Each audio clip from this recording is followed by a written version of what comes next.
Buenas noches, qué gusto que nos puedan estar acompañando. Para mí es ciertamente una bendición el poder estar aquí. Sabemos que hay muchos que nos están viendo.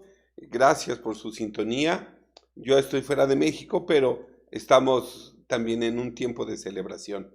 Y este mensaje tiene que ver precisamente con este tiempo. Es el mensaje también de la Navidad. Y es un mensaje que igual íbamos a estar dando respuesta a varias preguntas que nos pueden surgir siempre que se habla de la Navidad. Así que, bueno, pues el día de hoy vamos a arrancar con este mensaje basado en el Evangelio de Juan, capítulo 1, versículo 14. Si me acompañan, por favor, con sus Biblias, voy a leer en este momento la versión nueva, versión internacional, y dice así: y el Verbo se hizo hombre y habitó entre nosotros.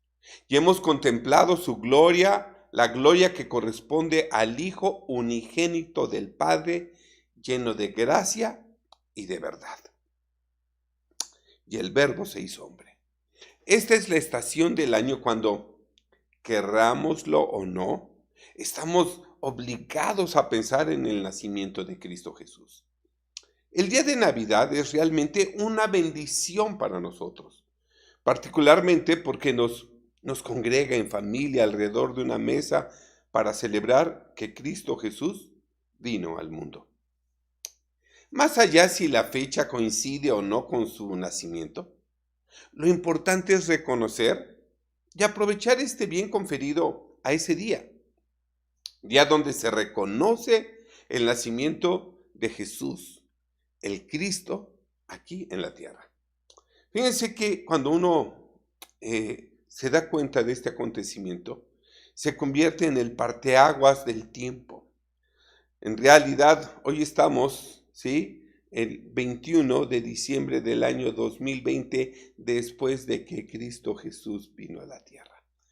Este es un hecho, el hecho más memorable e importante para la humanidad.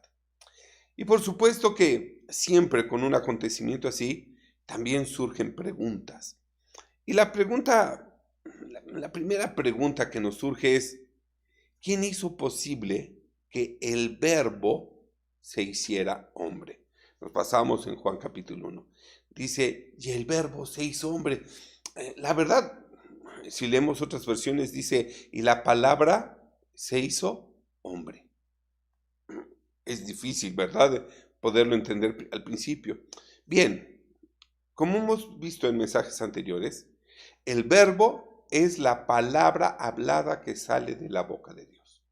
De modo que es Dios mismo quien habla, o mejor dicho, es Dios mismo quien profetizó e hizo posible que el poder de su palabra se hiciera hombre. Y vamos a profundizar en este pasaje de las Escrituras. Veamos Juan capítulo 1, versículo del 1 al 14, y nos vamos a dar tiempo de leerlo en la versión APA, en la versión amplificada, parafraseada y armonizada. Y dice así: en el principio, antes que nada existiera, ya existía el Verbo, la palabra hablada por Dios. Y aquel que es la palabra estaba con Dios porque Él mismo es Dios. El Verbo, que es Cristo, está a disposición de Dios desde el principio de todos los tiempos. Él estaba presente desde el principio en Dios y Dios estaba presente desde el principio en Él. Es por medio de el Verbo que Dios hizo todas las cosas, de modo que todo fue creado por Él y a través de Él. Y así, nada de lo que existe existiría sin Él. Nada, absolutamente nada nació sin Él, pues nada existe que Él no haya creado. En Él está la vida eterna, vida que es la luz que resplandece sobre la humanidad, y lo que vino a existir fue la luz misma para que toda la humanidad tenga vida. Esta luz que da vida resplandeció en las tinieblas, y las tinieblas no han podido apagarla, ni podrán jamás. Dios envió a Juan el Bautista como testigo de que Jesús, el Cristo, era la luz verdadera, para señalar y preparar el camino a la luz que da vida, para mostrarles a todos a dónde mirar y para que todos creyeran por el testimonio que él decía. Juan no era la luz, era solo el testigo que le identificaría, un enviado para dar testimonio de la luz. Y él estaba allí para mostrar el camino a la luz. La luz verdadera que alumbra a toda la humanidad venía a este mundo. La luz que da vida se hacía realidad aquí, en este mundo. Él trae a la luz a cada persona que entra en la vida. Por eso, Él es la luz que da vida. Aquel que es el Verbo estaba en el mundo. Y aunque Dios hizo el mundo por medio de Él, los que son del mundo no lo reconocieron. El mundo ni siquiera se dio cuenta. Él vino a su propio mundo y a su propia gente, pero ellos no lo querían. Los suyos no lo recibieron. Solo un puñado de hombres le dio la bienvenida y lo recibió. Pero a quienes lo recibieron, a los que creen en su nombre, porque creyeron que Él era quien decía ser y que haría lo que dijo que haría, les concedió el privilegio de llegar a ser hijos de Dios. Y llegaron a ser hijos de Dios, porque nacieron de nuevo. Desde luego, no fue un nacimiento corporal, sino que son engendrados por la palabra misma de Dios. De modo que no son engendrados por sangre ni por la naturaleza, no son engendrados como frutos de la pasión o por placeres o deseos humanos, sino como un resultado de la voluntad de Dios. Y Cristo, que es la palabra, se hizo hombre de carne y sangre y vivió aquí entre nosotros, se mudó a nuestro vecindario y hemos visto su gloria con nuestros propios ojos. La gloria que recibió del Padre por ser su Hijo único, lleno de verdad y amor que perdona, generoso por dentro y por fuera, cierto de principio a fin. El dicho de Dios se ha hecho un hecho. Increíble, ¿verdad? Veamos ahora la profecía que Dios había dicho a través del profeta Miqueas. En Miqueas capítulo 5, versículo 2, si me acompañan, voy a leer la versión Reina Valera 60. Dice, pero tú, Belén, Efrata, pequeña para estar entre las familias de Judá, de ti me saldrá el que será Señor en Israel, y sus salidas son desde el principio, desde los días de la eternidad. Esta profecía nos muestra a Dios hablando por la boca del profeta Miqueas. De modo que podemos responder a otra pregunta. ¿Quién envió a Jesús al mundo? La respuesta está explícita en el texto mismo. De ti, dice el Señor, me saldrá.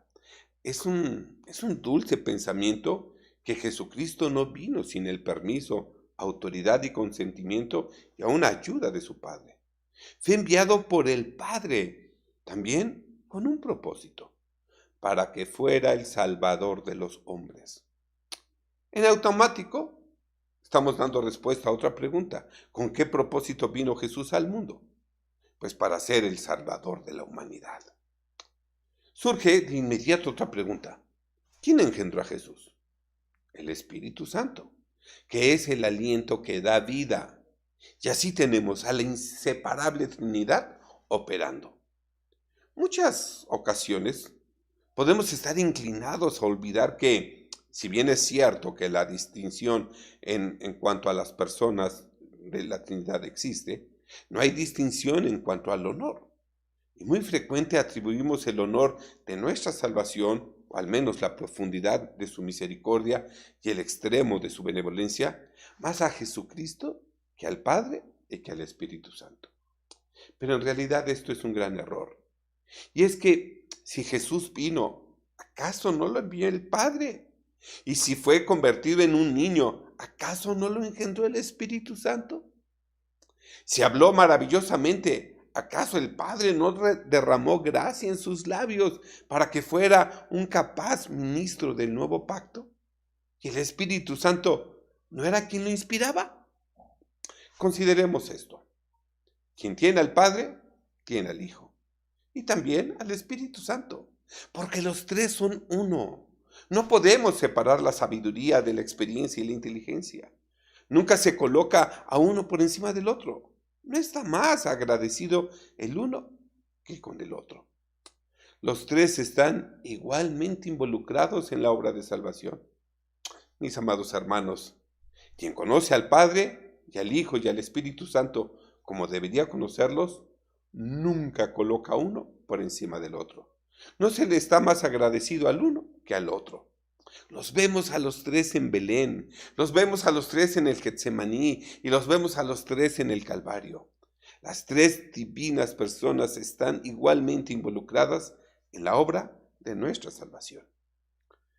El lugar a donde llegó nuestro Señor Jesús cuando nació, fíjense que es sumamente significativo. En el libro de Ruth, por cierto, me fascina ese libro, tenía todo su escenario en Belén, todo el acontecimiento relevante del libro de Ruth va a pasar en Belén. Y fue allí donde Ruth salió a recoger espigas en los campos de Booz. Y fue allí que Booz la miró y ella se inclinó a tierra ante su señor. Fue allí que se celebró su matrimonio. Y en las calles de Belén, Booz y Ruth recibieron una bendición que los hizo fructíferos, de tal forma que Booz se convirtió en el padre de Obed, y Obed en el padre de Isaí, e Isaí engendró a David, al rey David. Este último hecho ciñe a Belén con gloria. El hecho de que David, el rey David, haya nacido allí, el héroe poderoso que mató al gigante filisteo y después con pleno conocimiento del pueblo fue coronado rey de Israel y de Judá. Belén era una ciudad real, es decir, ahí fueron engendrados reyes. Y aunque era pequeña en tamaño, era grande en estima. Era entonces, por la historia, que Belén debía ser el lugar de nacimiento de Cristo Jesús, el Rey. Pero además, hay algo en el nombre de Belén Efrata. La palabra Belén significa la casa del pan. Y qué adecuado nombre y lugar. Cristo nació en la casa del pan. Él es el pan de su pueblo, de quien recibe su alimento. Así como nuestros padres comieron maná en el desierto, así nosotros vivimos alimentándonos del verdadero pan de vida que descendió del cielo. No hay un alimento más bendito para el alma del que podamos alimentarnos. Todos los hijos de Dios se alimentan de este pan. Con él, el débil recibe de ahí su fuerza. El deprimido recibe ánimo. El enfermo recibe sanidad y el pecador recibe perdón. Todos al comer de este pan reciben la salvación de Dios. Queda claro que el débil seguirá siendo débil. El deprimido seguirá desanimado. El enfermo seguirá agonizando y el pecador seguirá perdido mientras no coman de este pan. Y ahora nos vamos a referir a la palabra Efrata. Ese era el antiguo nombre del lugar que los judíos conservaban y amaban. Su significado es fecundidad o abundancia. Qué adecuado, ¿verdad?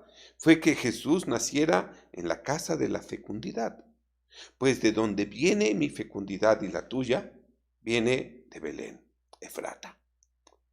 Nuestros corazones eran infecundos, estaban llenos de espinas y cardos, punzantes y venenos mortales. Nunca antes produjeron ningún fruto digno del cual pudiera recibir gloria a Dios. Ni flor ni fruto, hasta que fueron regados por la preciosa sangre de nuestro Salvador.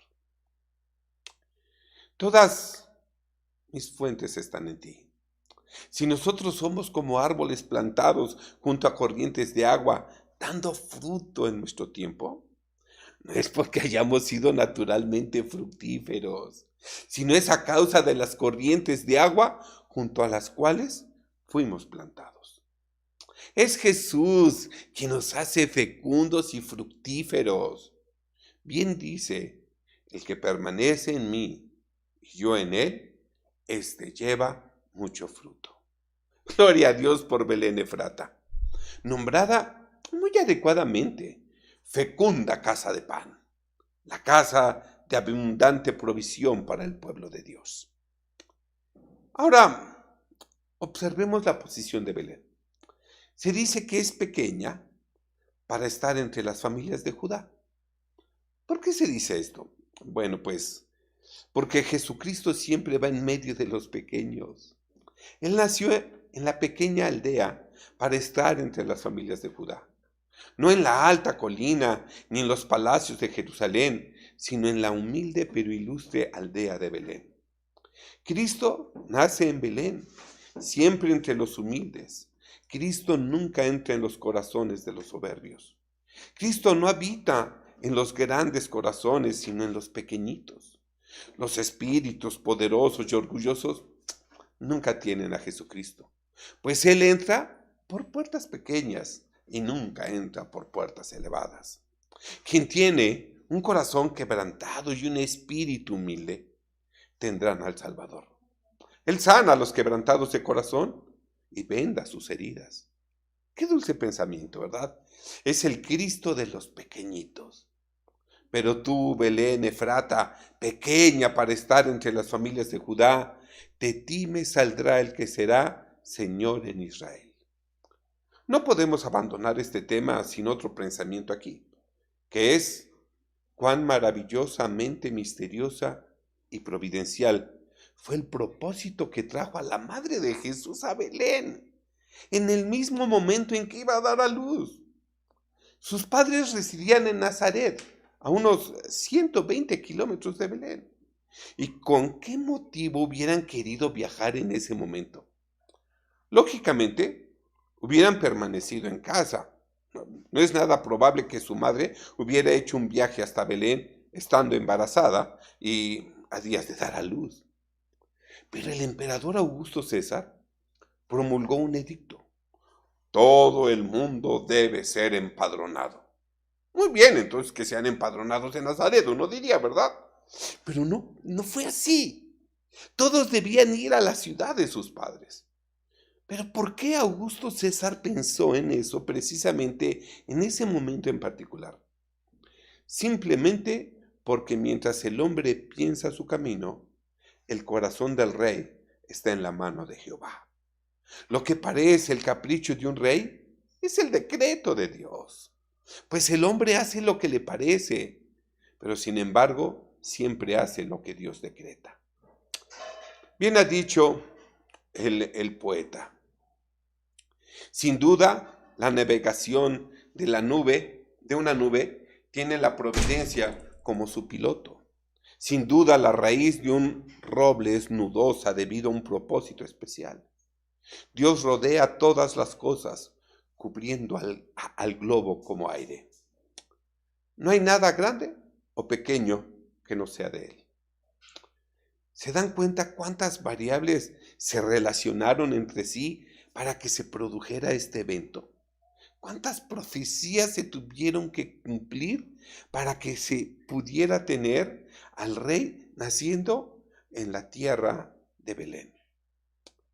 En el instante en que él vino a la tierra, ya era rey. No tuvo que esperar su mayoría de edad para poder asumir su imperio. Tan pronto como su ojo saludó a la luz del sol, ya era rey. Desde el momento en que sus manos pequeñitas tomaron alguna cosa, tomaron un cetro. ¿Por qué? Porque ya era rey. Tan pronto como latió su pulso y su sangre comenzó a fluir, su corazón latió con latidos reales. ¿Por qué? Porque ya era rey. Y su pulso comenzó a latir con una medida imperial. ¿Por qué? Porque ya era rey. Su sangre fluyó en una corriente de realeza. Él nació siendo rey de reyes. Desde su nacimiento, fue saludado como rey de los judíos por unos sabios del oriente. Y también en su muerte, un occidental escribió: este es el rey de los judíos. ¿Será llamado rey de los judíos en todas partes? Sí, sí es rey de los judíos, pero también es rey de los gentiles. Y en esta monarquía universal, cuyo dominio se extenderá por toda la tierra, por siempre y para siempre, Él es rey. Por último, nos formulamos la siguiente pregunta. ¿Jesús volverá otra vez? Seguramente que sí. Dice así la Escritura: entonces verán al Hijo del Hombre, que vendrá en una nube con poder y gran gloria. Así lo dice Lucas 21:27. Y también Mateo 24:27 lo dice así: porque como el relámpago que sale del oriente y se muestra hasta el occidente, así será también la venida del Hijo del Hombre. Acompáñenme, por favor, Apocalipsis capítulo 1, versículos 6 al 8. Me voy a permitir leerlo en la versión APA, amplificada, parafraseada y armonizada. Dice: Él ha hecho de nosotros un reino. Nos ha hecho sacerdotes para siempre, al servicio de su Dios y Padre. Y sí, Él está en camino. Que la gloria y el poder sean suyos para siempre. Amén. Cristo viene montado en las nubes. Todos lo verán. Será visto por todos los ojos, incluso por los que se burlaron y lo traspasaron. Gente de todas las naciones y de todos los tiempos rasgarán sus ropas en lamento y harán duelo por él. Sí, amén. El Señor declara: yo soy el Alfa y la Omega, el principio y el fin, de la A a la Z. Soy el Dios que es, el Dios que era y el Dios que ha de venir. Soy el soberano fuerte, el Dios todopoderoso. Con todo lo anterior, podemos decir que la Navidad es el nacimiento de Cristo en el corazón de cada creyente. Así que seguramente eres feliz por ese nacimiento en tu vida, por esa Navidad. Así que, en lugar de desearles feliz Navidad, les digo que son felices por el deseo de su Navidad. Amén y amén. Gracias, familia, por acompañarnos en esta transmisión. Sabemos que es un tiempo interesante que estamos viviendo. Es un tiempo de pasarla en familia. Es un tiempo de comunión, también de tener intimidad con el Señor. Es un tiempo de respetar lo que nuestras autoridades nos están pidiendo. Y seguramente que nuestros corazones están rebosando de gozo, porque la verdadera Navidad, la Navidad que sigue existiendo, es que Cristo está naciendo en el corazón de cada creyente. A Él sea la gloria, hoy y siempre. Amén. Bueno, y amén. Esto siempre se los dejo de tarea. Hasta la vista.